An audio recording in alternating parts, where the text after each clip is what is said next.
The coalition government in Pakistan has disintegrated. It drove Musharraf from power. Now it's at the centre of a power struggle itself.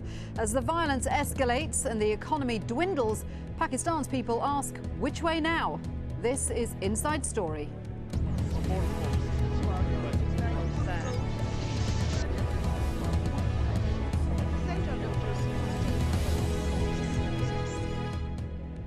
Hello there, I'm Shuli Ghosh. Former Pakistani Prime Minister Nawaz Sharief has pulled his party out of the ruling coalition. The reason for the split? The row over the reinstatement of the judiciary and who should be the next president. The division between Sharif and the PPP leader Asif Ali Zardari has created fresh political uncertainty in Pakistan as it heads towards presidential elections on September the 6th. From Islamabad, Mike Hanna has this report. We therefore feel a decision after days of wrangling. Nawaz Sharief announces his Muslim League is pulling out of government.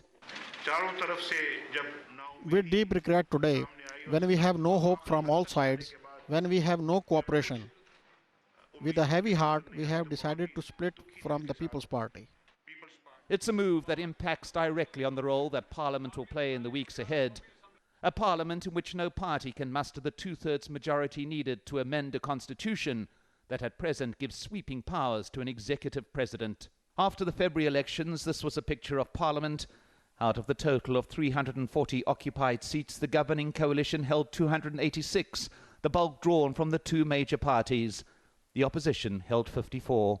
But now the PMLN has pulled out, things have changed. The governing coalition has 195 seats.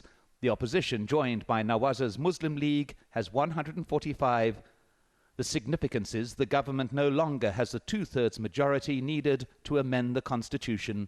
If PPP leader Asif Ali Zardari wins the presidential election in less than 2 weeks' time, he'll have sweeping powers. The same that he and his party were so critical of Pervez Musharraf for wielding, including the power to dissolve parliament. The judges constitute one body that could declare the amendments unconstitutional, but the judiciary too is in disarray. The judges who were fired last year remain fired.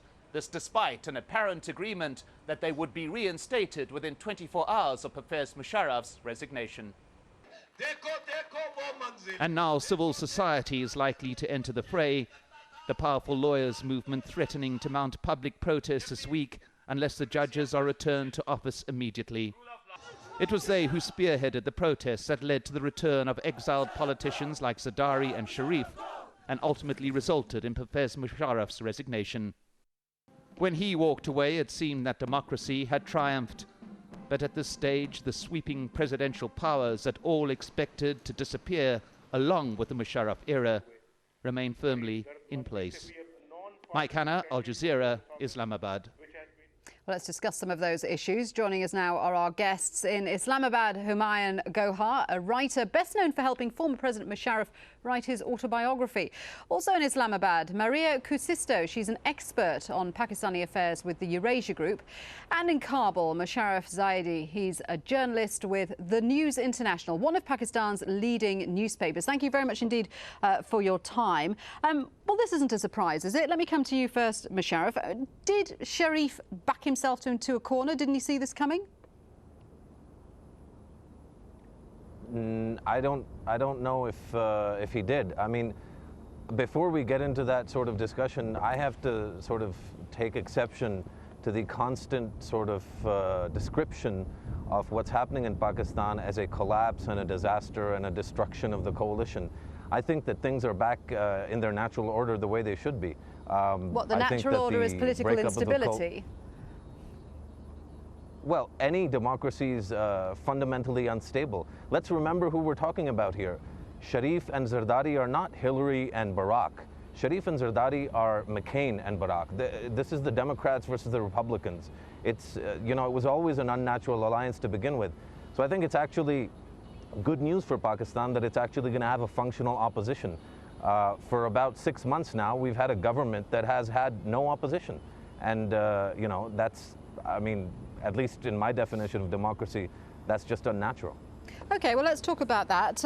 Maria Kusisto, Sharif has said that he's going to play the role of constructive opposition. He says he doesn't want to destabilise the government. What do you take that to mean? Well, I don't think that that is going to be the case. I think Nawaz Sharief, prepared this departure from the coalition quite carefully, and I think he's actually quite annoyed what happened over the past few days, and he was particularly annoyed that Zardari wasn't respecting the agreements that he made with Nawaz Sharief, and also he was annoyed that Zardari went and declared that he would seek presidency. So I think, in that sense, it's a payback time, and he will take a very aggressive role in the opposition. But it's one thing to be annoyed and to stand on your principles. It's quite another to be marginalised. Has Sharif unintentionally done that? Well, I don't think that Nawaz Sharief is marginalized. I think you have to take into account that his popularity is actually very, very strong. He's the only national leader left after Benazir Bhutto's assassination in December 2007. And he has actually, been very, very consistent with his demands. And he is actually promoting very populist agenda. And that is actually very infectious here in Pakistan. And his popularity is increasing. So I think he's going to pose a very tough challenge to Zardari.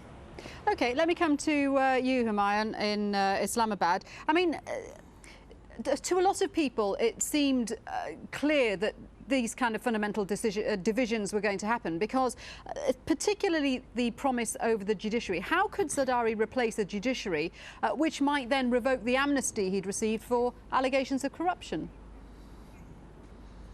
Yeah, we seem to be concentrated on that, which is correct. I mean, the supposition is not necessarily wrong that he was hesitant about doing that because it might revoke the NRO under which he got the amnesty. But you see, there was a certain degree of duality in the demand of both the lawyers as well as Mr. Nawaz Sharief. Now, if you look at the Bourbon Declaration which they signed to form the coalition government, that says that the old deposed judiciary will be restored after a resolution in Parliament. But then the same declaration goes on to say that we will adhere to the Charter of Democracy signed earlier in letter and spirit. Now, the Charter of Democracy says we will have no truck ever again, anything to do with any of the judges of any PCO.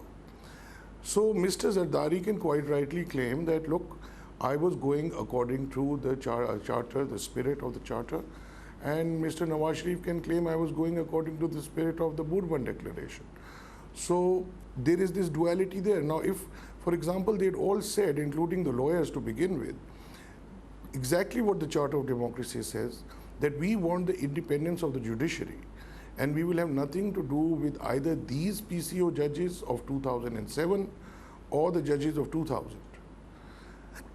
Well, then I think they would have gathered a lot of steam. Let's just talk about that concept. Just to say that it was just the NRO was not enough. Let's talk about the concept of democracy, because Zardari has obviously accepted his party's nomination for presidency. First of all, doesn't that go against the pact he agreed for a non-partisan candidate? And secondly, is he really wanting to amend the constitution to remove powers from the president if he becomes the president? Of course he will not. Look, in politics, and especially our kind of politics, these pacts and signatures don't mean anything. I mean, I was a bit amused that day to see Mr. Nawaz Sharief raising those pieces of 2 or 3, 4 pages and insisting that, my signature and Mr. Zardari's signature is on every page, he insisted. I mean, so what? I mean, when he went into exile, he signed a deal and he denied it for years and years and years. And then finally it reappears in the Supreme Court, his signature, his brother's signature, others are on it. And then he says, no, it's not for 10 years, it's for 5 years. I mean, didn't you even see what you were signing? So, I don't know why we take these pacts and signatures and pieces of paper so seriously. These guys don't mean it. And it's our problem. You see, we are naive when they sign something and we take it really seriously that they're going to take it as the divine word and they're going to implement it. They're actually fooling each other and they're fooling ourselves.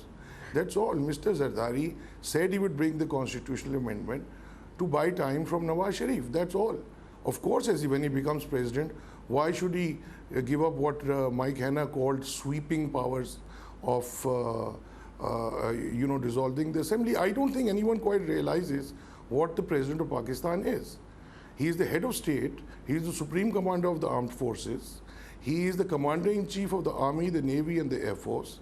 He is the symbol of the unity of the federation and the continuity of the state. And most importantly, while everyone is looking at the past to dissolve the assembly, they forget He is the chairman of the National Command Authority, i.e., he has the final say in the deployment and the use of nuclear weapons. Okay, well, or if you want me to be dramatic, he will have his finger on the nuclear button. Well, that is pretty dramatic. Let me put And that I think to America Musharraf. and the West. No, I think they should be. Just a minute. I think they should be very happy. America always said that their fear was that they will fall into the hands of extremists. Now they will come under a president who, according to America, is a national party, head of a national party, which is secular, which is liberal, which is westernized. Well, let me ask Musharraf Zaidi, because Musharraf has written about Zardari. No matter how much Zardari is disliked, he's no worse than any other president of Pakistan. I know you've been listening to what Humayun's been saying there. What kind of president do you think Zardari would make?